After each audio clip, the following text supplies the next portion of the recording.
Luke Cage makes good use of his bulletproof abilities in the third episode of Marvel's Luke Cage. I am Terri Schwartz, and if you haven't started watching Luke Cage, get away from this video. We're talking about spoilers for episode 3.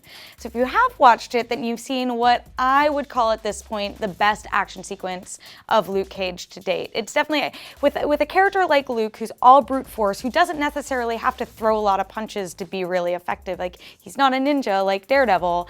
It's hard to really have these exciting action set pieces. But when he finally went into Cottonmouth's Fort Knox and went and got all the money and just basically ruined all of Cottonmouth's plans, they just executed this sequence so brilliantly, I thought. There was just a lot of adrenaline going. Luke has been struggling up until this point with whether or not he wants to be a superhero, whether he wants to be a hero for hire. He's definitely been erring on the side of caution and just staying out of everyone's way and not getting too caught up in things until, of course, he is forced to get caught up in things. So this sequence really stood out to me so far. And in fact, in the first half of the season, I'd argue it's still the best action sequence there is.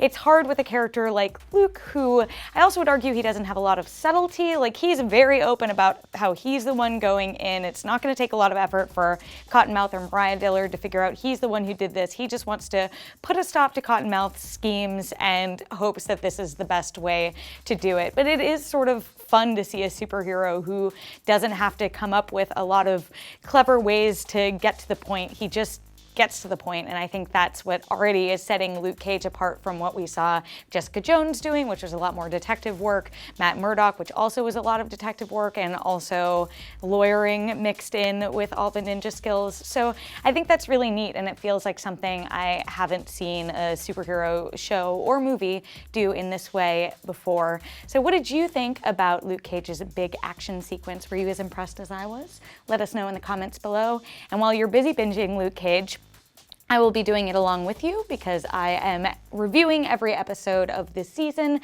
So keep up with those reviews on IGN.com. And for all things Marvel and Luke Cage, keep it here at IGN.